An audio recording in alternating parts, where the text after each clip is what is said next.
अस्सलाम वालेकुम नाजरीन, आप देख रहे हैं प्रोग्राम दुनिया के साथ और मैं हूं आपकी मेज़बान आसमा इकबाल। आज सबसे पहले बात करेंगे हम भारत की, जहां गुज़श्ता साल नवंबर से किसान मोदी हुकूमत की जानिब से आयद करदा 3 ज़रई कवानीन के खिलाफ सरापा एहतजाज बने दिखाई देते हैं और आज किसानों ने एहतजाज करते हुए पूरे भारत को बंद कर दिया। इस हड़ताल के दौरान किसानों ने पंजाब और हरियाणा की कई सड़कों पर ट्रैफिक को घंटों तक मुअत्तल किए रखा। मोदी हुकूमत के आयद करदा 3 ज़रई कवानीन के हवाले से हुकूमती मौक़िफ़ ये है कि ज़रई कवानीन से किसानों की आमदन में इजाफा होगा, जबकि किसान यूनियंस का मानना यह है कि ये कवानीन गैर मुनसिफाना और किसानों के इस्तेहसाल के लिए बनाए गए हैं। भारतीय वज़ीर आज़म मोदी इन ज़रई इस्लाहात को मुल्क के ज़रई शोबे के लिए अहम कदम करार देते हैं और बज़िद हैं कि इन्हें किसी तौर वापस नहीं लिया जाएगा, लेकिन किसान ये कहते हैं कि काश्तकारी और पैदावार में इजाफे के वादों के बरअक्स ये कवानीन उन्हें गुर्बत की दलदल में धकेल देंगे। नाज़रीन, भारतीय पार्लियामेंट से मंजूर हुए इन 3 ज़रई कवानीन को 1 साल बीत चुका है, जबकि गुज़श्ता 10 महीने से भारतीय किसान दिल्ली के बाहर सड़कों पर एहतजाजन ख़ैमाज़न दिखाई देते हैं। आज कवानीन मंजूर होने के बाद 1 साल मुकम्मल होने पर भारतीय किसानों की जानिब से मुल्क गिर हड़ताल की गई। बहुत सारी जगहों पर हमने देखा कि उनकी जानिब से दी गई हड़ताल की जो कॉल थी उस पर लोगों ने अमल दरामद किया, लेकिन कांग्रेस समेत भारतीय पार्लियामान में हिज़्ब इख्तिलाफ की जमातों ने इस मुल्क गिर हड़ताल की हिमायत का ऐलान किया था और आज हमने देखा भी कि मुल्क गिर हड़ताल में सुबह 6 बजे से शाम 5 बजे तक कारोबारी ज़िंदगी मुअत्तल रहा। भारतीय किसानों की 40 यूनियंस पर मुश्तमिल ग्रुप समेकिता किसान मोर्चा यानी SKM ने भी आज मुल्क भर के तालीमी इदारों, दफातर और दुकानों को बंद रखने की अपील की थी और ऐसा हुआ भी, उनकी अपील को माना भी गया। नाज़रीन, भारत की जनूबी रियासत केरला मुकम्मल तौर पर बंद रही, जबकि दीगर रियासतों में भी रैलियां और मुजाहरे किए गए। ये मनाजिर हम आपको दिखा रहे हैं। पंजाब है, हरियाणा है और दिल्ली, जिसको हमसाया रियासतों से मिलाने वाली जो शाहराहें हैं, उन पर ट्रैफिक का निज़ाम मुअत्तल रहा। कुछ कवानीन की बात कर लेते हैं कि ये 3 कवानीन आखिर हैं क्या। पहला कानून ये कहता है कि किसान अपनी ज़रई पैदावार जो है वो मार्केट कमेटी के ज़रिए मुत्तला शुदा मंडियों के बाहर अपनी पैदावार और दूसरी रियासतों को बग़ैर टैक्स फ़रोख्त कर सकते हैं। दूसरा ज़रई कानून ये कहता है कि किसान मुआहदा काश्तकारी कर सकते हैं और इसकी मार्केटिंग भी कर सकते हैं। अब तीसरे की बात कर लेते हैं कि तीसरा ज़रई कानून क्या है जिस पर यहाँ पर किसानों को एतराज़ है। तीसरा ज़रई कानून ये बताता है कि ज़रई पैदावार को ज़ख़ीरा करना, अनाज, दाल, खाने को तेल और प्याज को गैर मामूली हालात में ज़रूरत के अलावा कंट्रोल से बाहर कर दिया गया है। और आपको ये भी बताएं कि जो ज़रई मंडियाँ हैं, प्रोसेसिंग है और बुनियादी ढांचा है, उसमें निजी सरमायाकारी की हौसला अफजाई की गई है, जबकि किसानों का मौक़िफ़ ये है कि ये नए ज़रई कवानीन उनका तहफ़्फ़ुज़ मुकम्मल तौर पर ख़त्म कर देंगे। अब क्या एतराज़ है, क्योंकि बज़ाहिर जब कवानीन हम आपसे शेयर कर रहे हैं तो बात कुछ वैसी ही लगती है जैसे मोदी सरकार बताने की कोशिश कर रही है कि जी हम तो आपका तहफ़्फ़ुज़ कर रहे हैं, लेकिन फिर क्या वजह है कि ये तहफ़्फ़ुज़ है ये यहाँ मौजूद किसानों को गैर महफूज बना रहा है। इस सारी सूरत हाल पर बात करेंगे। हमारे साथ हमारे गेस्ट हमें ज्वाइन कर रहे हैं। नईम खालिद लोधी साहब किसी तारुफ के मोहताज नहीं हैं, बड़े बड़े ओहदों पर भी पाकिस्तान के लिए काम करते रहे हैं, दिफाई तज्ज़ियाकार हैं, भारत के मामलात को बहुत ही अच्छे तरीके से अंडरस्टैंड करते हैं, डिस्क्राइब भी कर सकते हैं। यही वजह है कि आज हमने उनको वीडियो लिंक पर ज़हमत दिया। अस्सलाम वालेकुम नईम खालिद लोधी साहब। जी वालेकुम अस्सलाम व रहमतुल्लाह। थैंक यू सर, आप हमें ज्वाइन कर रहे हैं हमारे शो के लिए। सर, किसानों को लेकर तो हम डिटेल में बात करेंगे कि आखिर ये मसला क्या है, क्यों है, ख़त्म होगा नहीं होगा, लेकिन पहले ज़रा मुझे और मेरे देखने वालों को ये समझा दीजिएगा कि भारत में कोई एक ऐसा तबका है जो मोदी सरकार से खुश हो। मुसलमान जो हैं वहाँ के वो पिसते हुए में दिखाई देते हैं, दलित जो हैं वो खुश नहीं हैं, सिख अपनी तहरीकें चला रहे हैं, कश्मीर के अंदर भारत क्या कर रहा है ये किसी से ढका छुपा नहीं है, और फिर आ जाकर किसान उसकी अपनी रीढ़ की हड्डी उसी पे वो कारी ज़र्ब लगा रहा है खुद अपने हाथों से। सर जी बस ऐसे लग रहा है कि जैसे इंतहा पसंद हिंदुओं के अलावा जो कि बीजेपी का हिस्सा है या उनके जो बाकी तंजीमें हैं उनका हिस्सा है, जिनमें नौजवानों की तंजीमें हैं, ख्वातीन की तंजीमें, और ये सब की सब जंगजुआना इनके अज़ाइम हैं। इनकी अगर आप एक्सरसाइजेस देखें, अगर आप इनके ट्रेनिंग देखें तो सब ऐसे है जैसे किसी जंग के मुंतज़र हैं, और चूंकि ये जंग कहीं इनको नज़र आ नहीं रही तो फिर जंगी हालात खुद ही पैदा कर रहे हैं। और आप देखें कि कश्मीर से लेके आसाम तक, और अब ये जो किसानों की मुहिम है, और आपने सही कहा क्या दलित और क्या सिख और क्या ईसाई, مسلمان تو ہیں ہی ان کے نشانے پر. اور اب جو ویڈیوز سامنے آ رہی ہیں پتہ نہیں کب تک یہ دنیا دیکھ پائے گی. جس قسم کی چیزیں سامنے آ رہی ہیں, جیسے بے دردی کے ساتھ لوگوں کو قتل کیا جاتا ہے یا بے حرمتی کی جاتی ہے لاشوں کی, وہ سب چیزیں بھی ہمارے سامنے ہیں. تو میرا خیال ہے, اور یہ دیکھیں جب آپ نے کسی کی مدد کرنی ہو, چاہے کسان ہو چاہے مزدور ہو, تو ہمیشہ ان کی ڈیمانڈ کے مطابق مدد کی جاتی ہے نا. آپ یہ تو بالکل. نہیں کہہ سکتے کہ کسی کو اگر مثال کے طور پہ دودھ کی ضرورت ہے تو آپ کہیں تم چینی لے لو. تو ایسے تو نہیں ہوتا. یہ جو لوگ اتنے مظاہرے کر رہے ہیں, بے شک میں تو زیادہ نہیں سمجھتا کہ ان معاملات کو, آپ نے وہ 3 قوانین کا ذکر کیا ہے کہ اصل میں ان کو دکھ کیا ہوگا جو کسان ہے. میرا اپنا خیال یہی ہے کہ جو لوگ اپنے گھر کے استعمال کے لیے یا سیزن میں چیزیں ہولڈ کرتے ہوں گے کہ بعد میں ہم استعمال کر لیں گے یا مہنگے داموں بیچ دیں گے, تو اس کی کوئی حد انہوں نے مقرر نہیں کی ہوگی اور ہر ایک کو پکڑنے کا ایک طریقہ بنا لیا ہوگا. بہانہ ہوتا ہے نا کہ آپ کے پاس کوئی ایسا قانون ہو آپ کے ہاتھ میں جس کے ذریعے سب کو سیدھا کیا جا سکے, تو اس قسم کی کوئی کارروائی لگتی ہے. تو بڑی سخت مزاحمت ہو رہی ہے اور بہت بڑے پیمانے پر ہو رہی ہے.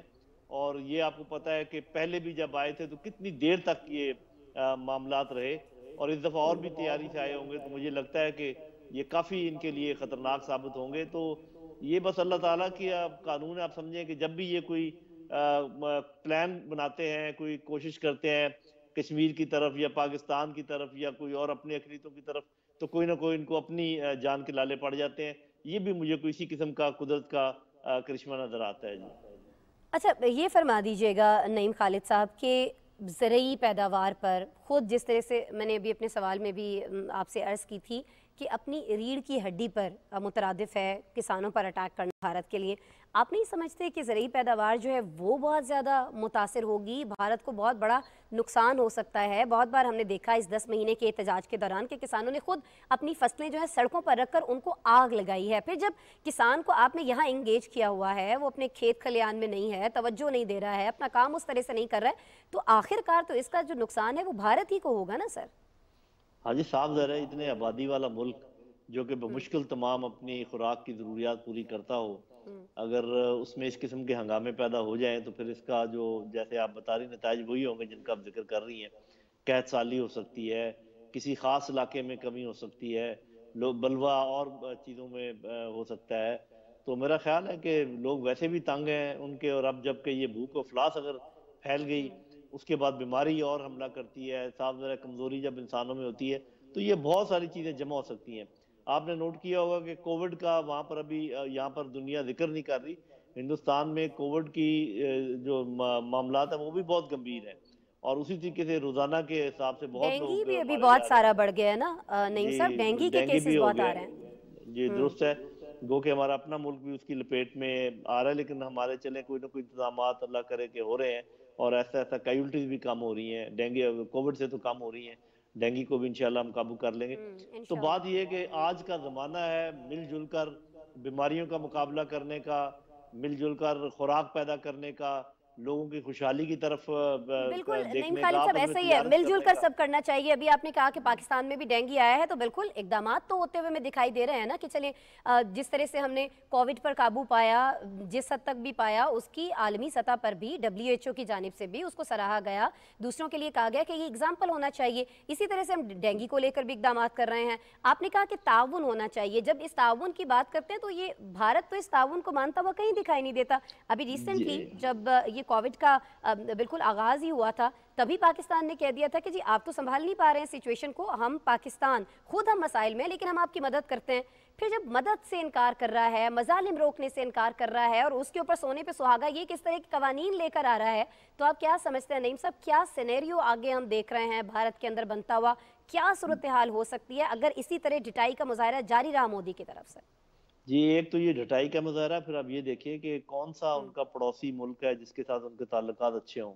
آپ سری لنکا لے لیں, ایون بنگلہ دیش لے لیں, چین لے لیں, پاکستان لے لیں, نیپال لے لیں, کوئی ایک ملک بھی آپ نہیں گنوا سکتے کہ جس میں یہ کہہ سکیں کہ ان کے تعلقات اچھے ہیں. تو انہوں نے اپنے گرد خود ہی ایک آگ کا دریا چلا لیا ہے, سارا گھیرا اپنے گرد خود ہی تنگ کر رہے ہیں.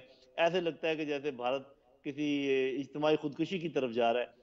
تو مجھے تو ایسے نظر آ رہا ہے کہ اگر ان کے یہی لچھن رہے تو بھارت کئی حصوں میں ٹوٹ جائے گا, سکھ اپنا ملک الگ بنا لیں گے, مسلمانوں کو ایک اور एक पाकिस्तान बनाना पड़ेगा, या एक और मुल्क जिसका भी वो नाम रखें वो बनाना पड़ेगा। जो मशरकी रियासतें हैं, नॉर्थ ईस्टर्न रियासतें, वो अपने लगता है अलग हो जाएंगी, क्योंकि किसी के साथ भी कोई अच्छा सलूक नहीं कर रहे। तो जब इंसानों को आप ज़हनी तौर पे दबाने की कोशिश करें, उनके दिलों को मुतनफ़र कर दें, तो फिर ऐसे ही होता है जैसे कि मकबूजा कश्मीर में हो रहा है, जैसे असम में हो रहा है, जैसे पंजाब के कुछ इलाकों में हो रहा है, और जैसे अभी ये आप जिसका जिक्र कर रहे हैं किसान कर रहे हैं।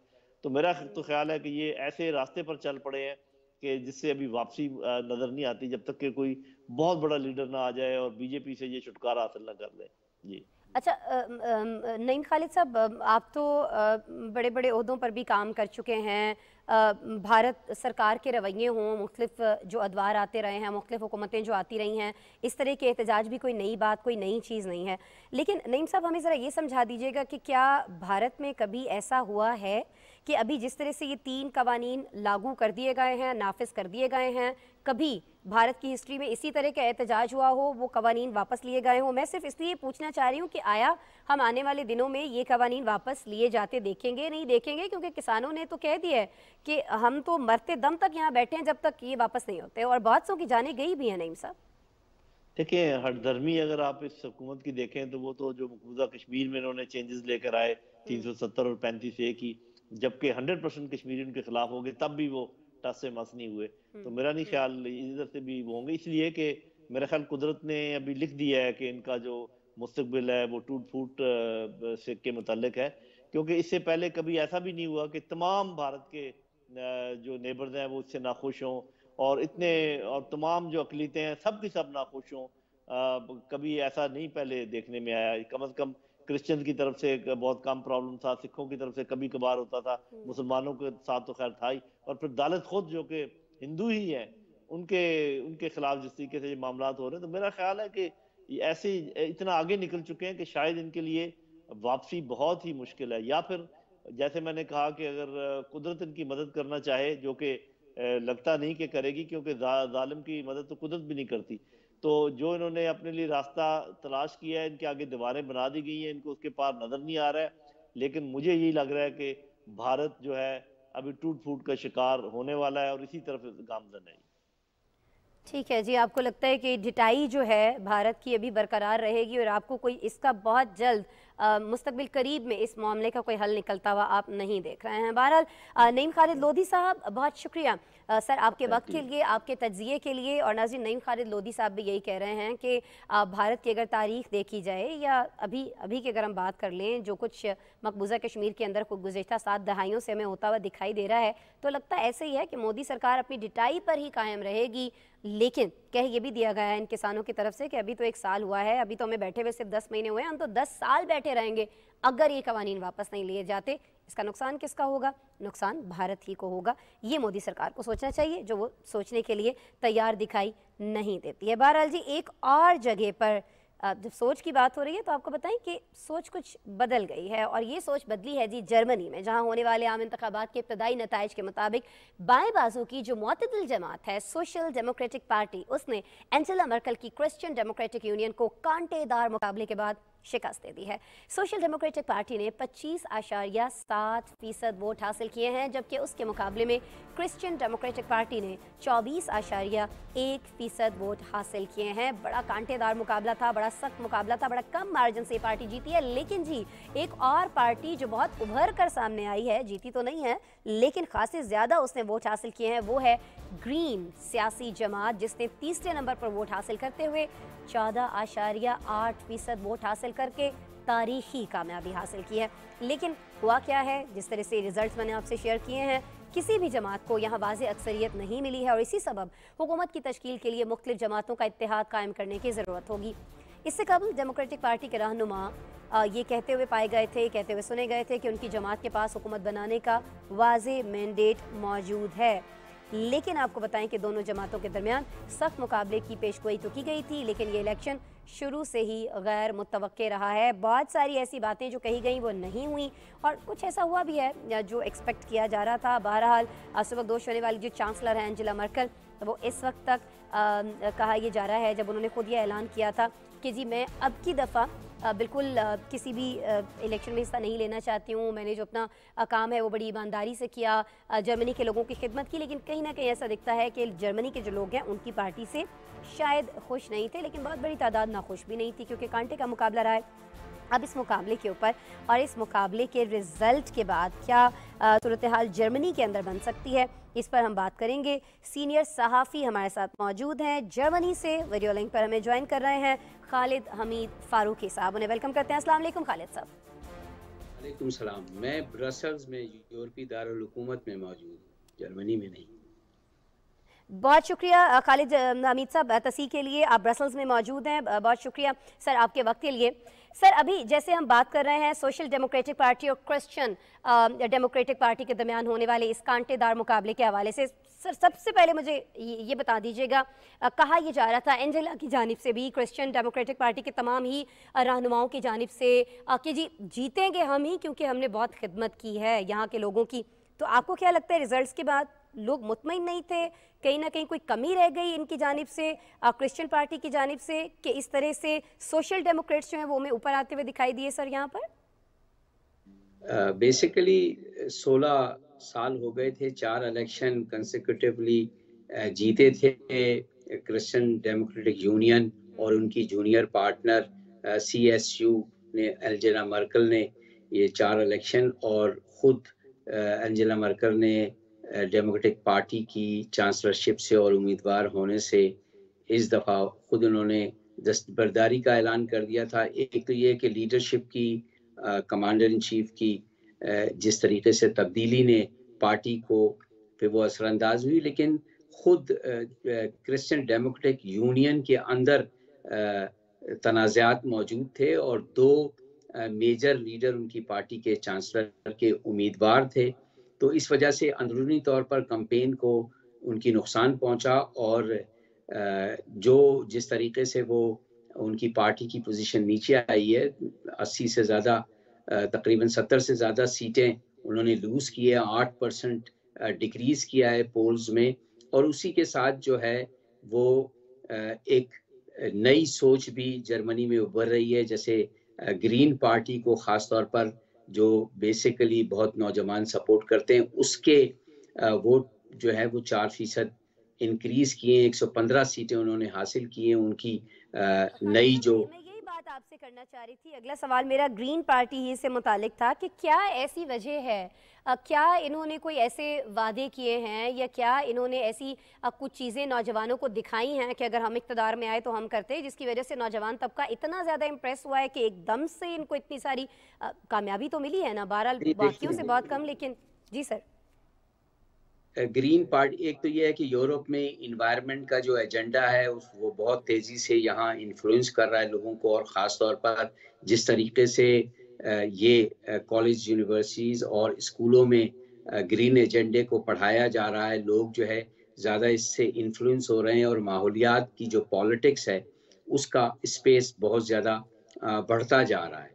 तो जो ग्रीन पार्टी की नई बड़ी एम्बिशियस लीडर जो हैं अनालीना बेयरबॉक, वो भी एक कैरिस्मेटिक लीडर हैं, और उनको ग्रीन पार्टी ने पेश किया था जर्मनी की चांसलरशिप के लिए अपनी पार्टी की तरफ से। तो इसके बावजूद कि उनको थोड़ा सा डैमेज, उनके खिलाफ जो है वो बड़ी गैर मुनसिफाना कैंपेन चलाई गई एज ए खातून, लेकिन इसके बावजूद उन्होंने 15% तक वो पार्टी को ले गई।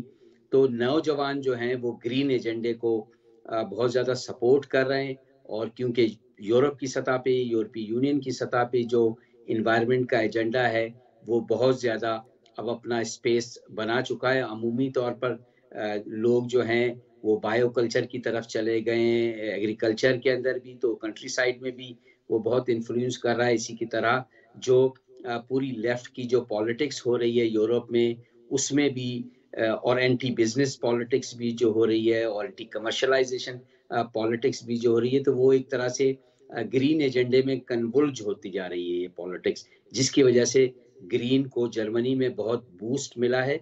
लेकिन इसके अलावा भी एक वजह ये है कि जर्मनी के ग्रीन एजेंडे को खुद जो है वो 160 साल हो गए, ये 19वीं सदी के मिडिल में जर्मनी में शुरू हुआ था ग्रीन एजेंडा, एनवायरनमेंट की पॉलिटिक्स, इकोलॉजी की पॉलिटिक्स, और उसके बड़े तारीखी मजबूत तारीखी हवाले हैं। और अब जैसे जैसे शऊर बढ़ रहा है तो ग्रीन पॉलिटिक्स अपने फुटिंग में इजाफा कर रही है। ठीक है, यानी 60 साल का अरसा तो लग गया है, लेकिन अब लोगों में इस हवाले से शऊर आ रहा है और उस शऊर के नताइज भी ग्रीन पार्टी को जो वोट मिले हैं उसके अंदर हमें दिखाई दे रहे हैं। सर, एंजेला ने ये कहा है कि वो उस वक्त तक कहीं नहीं जा रही हैं जब तक हुकूमती इत्तेहाद नहीं बन जाता है। उन्होंने ये भी कहा है कि क्रिसमस तक का इंतज़ार करना पड़ सकता है, यानी दिसंबर तक जो है वो मामला जा सकता है।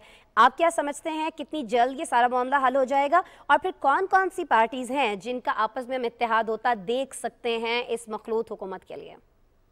देखिए, एक तो ये है कि क्रिश्चियन डेमोक्रेटिक पार्टी की जिस तरीके से 8% नशिस्तें नीचे आई हैं, एक बहुत बड़ा डैमेज है क्रिश्चियन डेमोक्रेटिक यूनियन को। और जिस तरीके से एसपीडी ने गेन किया है, ये एक सरप्राइजिंग विक्ट्री भी है एसपीडी के लिए कि अब और लेफ्ट ने बहुत ज़्यादा गेन किया है जर्मनी की पॉलिटिक्स में। बहुत तवील अरसे से कंजर्वेटिव रूल कर रहे थे जर्मनी को, 4 कंसेक्यूटिव इलेक्शन उन्होंने जीते हैं, और उनका एक ग्रैंड अलायंस भी बनता रहा है सोशल डेमोक्रेटिक पार्टी से। लेकिन इस वक्त जो है वो ग्रीन की 115 सीटें हैं, और इसके साथ जो the leaf the principal left जिसे कहा जाता है, उसके पास भी 39 सीटें हैं। तो ग्रीन की 115 और 39 इनकी, और 205 जो हैं वो सोशल डेमोक्रेटिक पार्टी के पास सीटें हैं। तो ये एक इत्तेहाद बना सकते हैं। इसी के साथ लिबरल्स के पास भी 100 के करीब सीटें लिबरल्स के पास हैं, और अल्टरनेटिव फॉर डॉइचलैंड जो कि एक फार राइट की पार्टी है, राइट विंग पार्टी है, एंटी इमिग्रेंट पार्टी है, एंटी इस्लाम पार्टी है, उसको भी उसकी मकबूलियत में भी जो है वो कमी आई है। तो अभी ये हो सकता है कि जर्मनी के कौमी सलामती के, सिक्योरिटी के, इमिग्रेशन के मसाइल की वजह से एक ग्रैंड अलायंस की भी बात हो रही है, जिसमें क्रिश्चियन डेमोक्रेटिक यूनियन और सोशल डेमोक्रेटिक पार्टी दोनों शायद मिलके एक ग्रैंड कोलिशन जो चलता आ रहा है शुरूर के पीरियड से वो होता है। लेकिन ये भी मुमकिन है कि जो सोशल डेमोक्रेटिक पार्टी और ग्रीन लेफ्ट है और दी लेफ्ट है, इन तीनों का मिलाकर भी जो है कोलिशन गवर्नमेंट बन सकती है। मैं समझता हूँ कि पिछले इलेक्शंस के मुकाबले में जो पिछले इलेक्शन 2017 के जो इलेक्शन थे, उसके बाद जो एंजेला मर्केल को कोलिशन फॉर्म करने में एक मुश्किलात पेश आई थी, उस किस्म की शायद मुश्किलात ना पेश आएँ, क्योंकि उसकी वजह यह है कि लेफ्ट की जो 3 पार्टियां हैं और लिबरल जो पार्टी है उसके पास जो है वो बहुत ज़्यादा सीटें हैं। अगर इन पार्टियों को आप निकाल दें तो खालिद हमीद फारूकी साहब, जाहिर सी बात है अगर सीटें ज़्यादा होंगी, फैसला करने का इख्तियार ज़्यादा होगा, तो फिर उस तरह की प्रॉब्लम का सामना नहीं होगा जिस तरह से एंजेला को बहुत बार रहा है। लेकिन आपने जो तज्जिया फरमाया है, लेट्स सी कि क्या आगे होता है, किन जमातों का इत्तेहाद बनता है, उसके बाद जर्मनी में क्या कुछ हो सकता है। उस इत्तेहाद के बनने के बाद खालिद हमीद फारूकी साहब, हम आपको यकीनन दोबारा ज़हमत दे रहे होंगे इसी प्रोग्राम में गुफ्तगू करने के लिए। आज आप ब्रसल्स से हमारे साथ बराह रास्त मौजूद थे वीडियो लिंक पर। सर, बहुत शुक्रिया आपके वक्त के लिए। आगे बढ़ना है हमें, और अब हमें आपको लेकर चलना है प्रोग्राम में बरतानिया, जहां 9% पेट्रोल पंप्स जो हैं वो तेल की किल्लत का शिकार हो गए हैं। ऐसा क्यों हुआ है, तेल कहां चला गया है, सारे का सारा क्यों पेट्रोल पंप्स पे अवेलेबल नहीं है, इस सब पे बात करेंगे एक ब्रेक के बाद।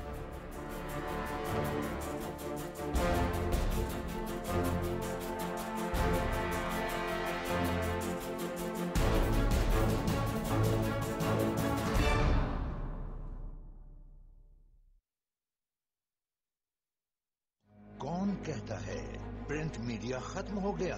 नहीं जनाब, अभी नहीं खत्म हुआ, बल्कि आज भी आवाम की असल आवाज यही है।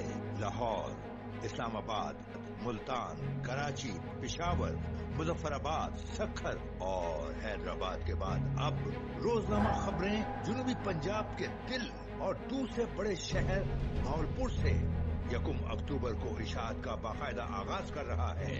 जनाब जिया शाहिद का विजन और इम्तिनान शाहिद की क़यादत में रोजनामा खबरें भावलपुर 1 अक्टूबर को आपके पास होगा, जहां जुल्म होगा रोजनामा खबरें उसके सामने खड़ा होगा। जहां जुल्म वहां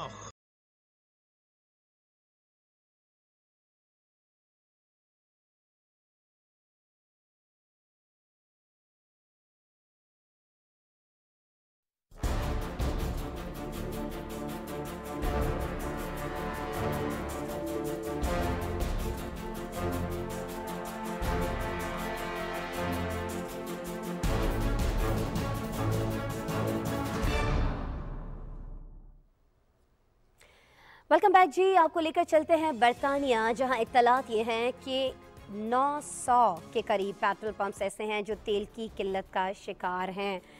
ऐसा क्यों है? बरतानवी वज़ीर माहौलियात का कहना यह है कि मुल्क में तेल की किल्लत का सबब परेशानी में पेट्रोल की ज़्यादा ख़रीदारी है। अब क्या वजह है, क्या परेशानी है, लोगों तक ऐसी क्या इत्तला पहुंची है कि उन्होंने धड़ाधड़ पेट्रोल ख़रीदना शुरू कर दिया है? गाड़ियों में तो भरवा रहे हैं, साथ में कैन भी लेकर आ रहे हैं, उनमें भी पेट्रोल फिल किया जा रहा है। क्यों ऐसा क्यों हुआ है बरतानिया में, और अब यहाँ की इंतज़ामिया क्या कर सकती है? इस सब पर एक डिटेल्ड पैकेज है, आपसे शेयर करते हैं।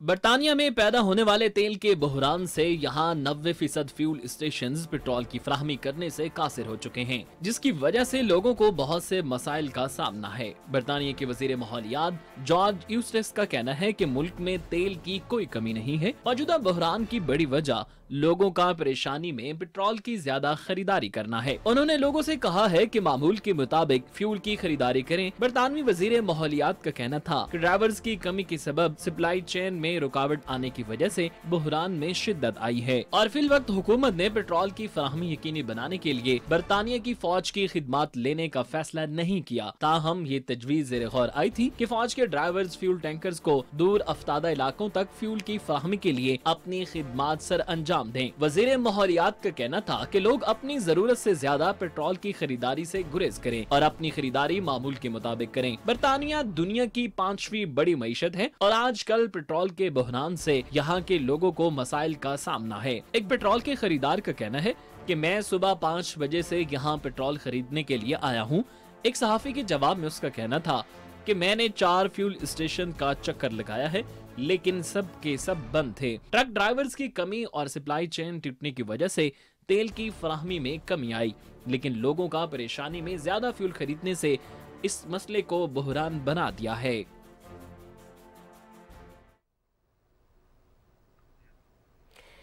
बिल्कुल जी, ये पैकेज आपने देखा।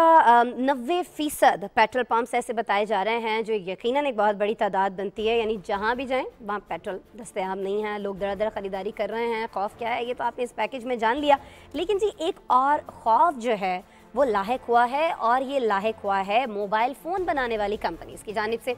आपको याद होगा कुछ अर्सा पहले एक निजी कंपनी ने एक महंगा मोबाइल फ़ोन जो है वो मार्केट में मुतारिफ़ कराया था।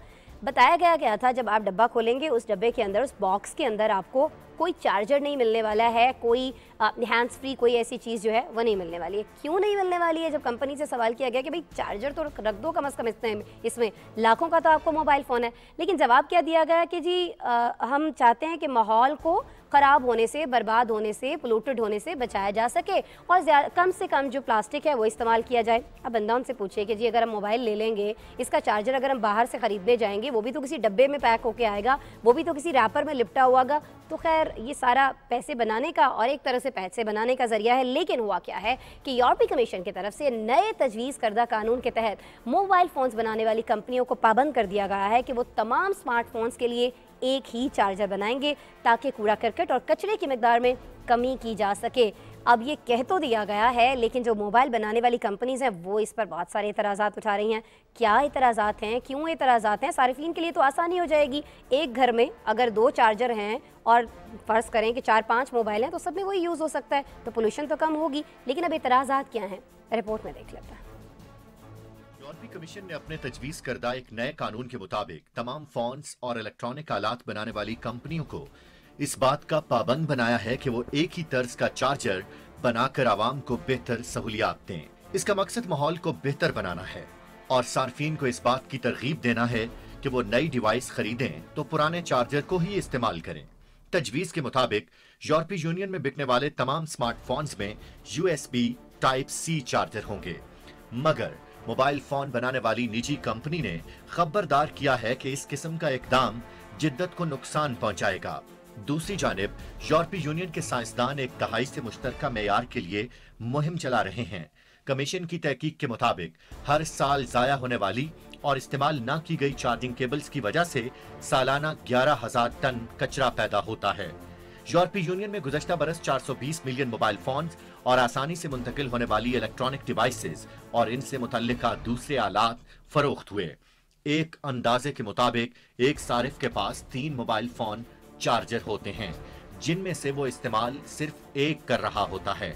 सन 2009 में 30 मुख्तलिफ किस्म के चार्जर थे, लेकिन अब ज्यादा मॉडल्स 3 किस्म के चार्जर्स पर इक्तिफा कर रहे हैं। इनमें USB, लाइटिंग और USB माइक्रो बी शामिल हैं। यूरोपीय कमीशन को उम्मीद है कि ये कानून 2022 में लागू हो जाएगा, जिसके बाद यूरोपीय कमीशन की रुकन रियासतें 2 साल में इसको अपने आईन में शामिल कर लेंगी। इसके बाद कंपनियों के पास चार्जिंग पोर्ट्स की तब्दीली के लिए 24 माह का वक्त होगा।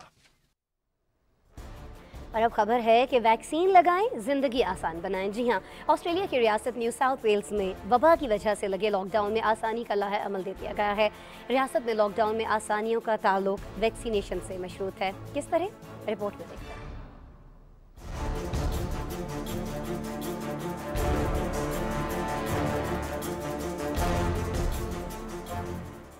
ऑस्ट्रेलिया की रियासत न्यू साउथ वेल्स की मकामी हुकूमत ने यहाँ वबा के बायस होने वाले लॉकडाउन को आसान करने का ऐलान कर दिया है। न्यू साउथ वेल्स की प्रीमियर ग्लैडिस बेरिजिक्लियन का कहना है कि हमारी हुकूमत ने रियासत में 60% लोगों को वैक्सीनेशन का अमल मुकम्मल कर दिया है और चंद हफ्तों में हम अपनी आबादी के 70% लोगों को वैक्सीन की 2 खुराकें देने का हदफ हासिल कर लेंगे। उन्होंने कहा, हमारे नौजवान और बच्चे जिनकी उम्रें 12 से 15 साल के दरमियान है, उनकी 40% आबादी को वैक्सीन की एक खुराक दी जा चुकी है और हमें इस हवाले से तसल्ली है। ग्लैडिस का कहना था कि अब हम लोगों को आसानियां देना शुरू कर रहे हैं ताकि यहाँ जिंदगी मामूल के मुताबिक शुरू हो सके। उन्होंने कहा कि हमारे यहाँ 70% बालिग अफराद को वैक्सीनेशन की जा चुकी है, जिसकी वजह से जिंदगी मामूल पर आना शुरू हो चुकी है। ग्लैडिस का कहना था कि जब यहाँ 80% से ज्यादा लोगों को वैक्सीनेशन मुकम्मल हो जाएगी तो इलाकाई सफर, खेलें और दूसरी सरगर्मियों को भी शुरू कर दिया जाएगा। ऑस्ट्रेलिया में कौमी सतह पर 52% लोगों की वैक्सीनेशन की गई है और हुकाम के मुताबिक अगले महीने अक्टूबर के आखिर तक 80% लोगों को वैक्सीनेशन देने का हदफ हासिल कर लिया जाएगा। न्यू साउथ वेल्स में लॉकडाउन आसान बनाने की सूरत में तामीराती सरगर्मियों को शुरू करने की इजाजत दे दी गई है और खुले मैदानों में स्विमिंग पूल भी खोल दिए गए हैं। ताहम समाजी फासलों की पाबंदी बरकरार रहेगी। ऑस्ट्रेलिया में इब्तिदाई वबा के दौरान मरीजों की तादाद बहुत कम और कंट्रोल में थी।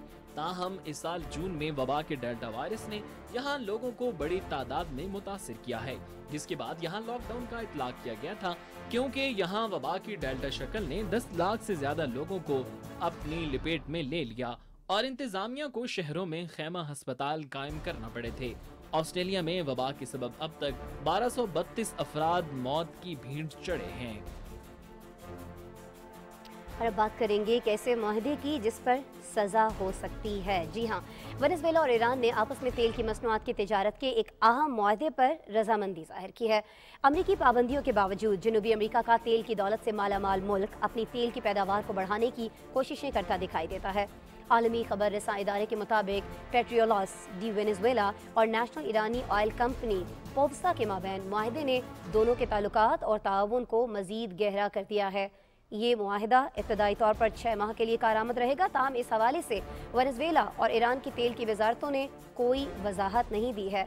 आपको यहाँ ये ज़रूर बता दें कि ये मुआहदा दोनों ममालिक के लिए अमरीकी पाबंदियों की खिलाफ वर्जी हो सकता है। अमरीकी पाबंदियों का प्रोग्राम वेनेजुएला और ईरान को तेल के शोबों में कारोबार से सख्ती से मना करता है, लेकिन अब हम ये देख रहे हैं कि ये दोनों इसी शोबे में ताउन बढ़ाने जा रहे हैं। इसके लिए अमरीका ने इंतहाई सख्त सजाओं और पाबंदियों का ऐलान कर रखा है। अमरीकी पाबंदियां अक्सर इंतजामिया की सवाबदीद पर लगाई जाती हैं। साबिक अमरीकी सदर डोनाल्ड ट्रंप ने पाबंदियों की पादाश में वेनेजुएला जाने वाला ईरानी फ्यूल कार्गो समंदरी हुदूद में पकड़ा था, लेकिन उनके जानशीन जो बाइडन ने ऐसी कोई हरकत अभी तक नहीं की है। वाशिंगटन में इस तमाम तर मामले को अलबत्ता बारीक बीनी से देखा ज़रूर जा रहा है कि ये दोनों ममालिक आखिर किस हद तक जाते हैं। अमेरिका को ये तशवीश भी लायक है कि तेल की तरसील सदर निकोलस को माली मुआवनत फराहम कर सकती है, क्योंकि वो वेनेजुएला की अपोजिशन के साथ इंतखाबात के लिए मुज़ाकरात करते हुए दिखाई दे रहे हैं। नाज़रीन, दोनों ममालिक पर पाबंदियों ने तेल की फ़रोख्त को हालिया बरसों में शदीद मुतासर किया है, लेकिन अक़वाम मुत्तहिदा की जनरल असम्बली के इजलास में वेनेजुएला और ईरान के वज़राए ख़ारिजा ने दो तरफ़ा तिजारत को मजबूत बनाने के लिए अपने अज़्म को अवामी तौर पर बयान किया था। यानी इस बात का उन्होंने ऐलान पहले ही कर दिया था कि वो आपस में ये ताउन बढ़ाने जा रहे हैं। लेकिन ट्रंप की पाबंदियों की सख्ती ने पिछले साल वेनेजुएला की तेल की बरामदात में 38% कमी भी की थी, जो कि उसकी मईशत की रीढ़ की हड्डी है।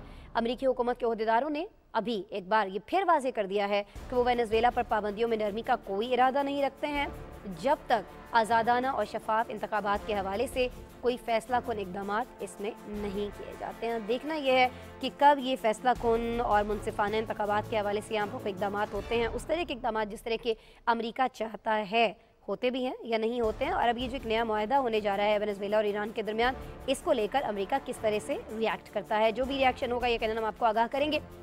अभी हमें प्रोग्राम में आगे बढ़ना है, बात करनी है रवांडा की, जहां 1994 में नस्ली फसादात के दौरान 8 लाख अफराद कत्ल कर दिए गए थे।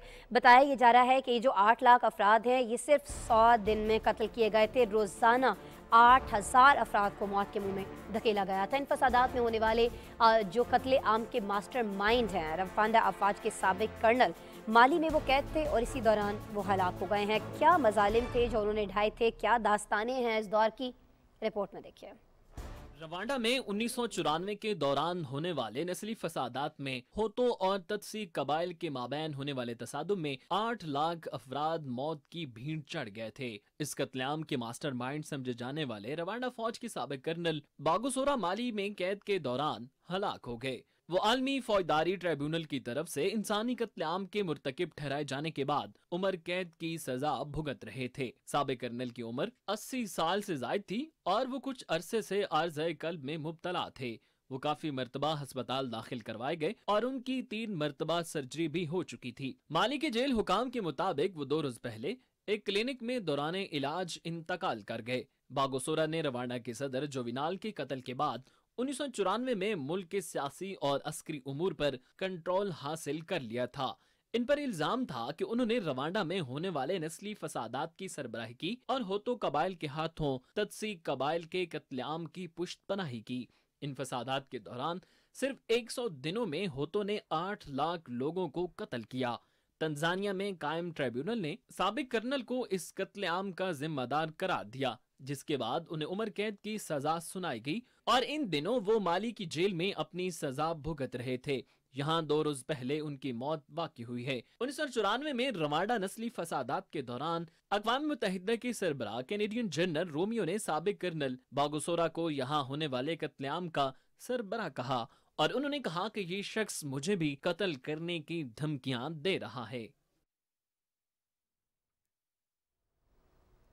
आज के शो में हमने आपको आज की अहम तरीन बैनुल-अक़वामी खबरों से आगाह किया। कल फिर आपसे मुलाकात होगी। अपना बहुत सा ख्याल रखिएगा। अल्लाह ने के बाद।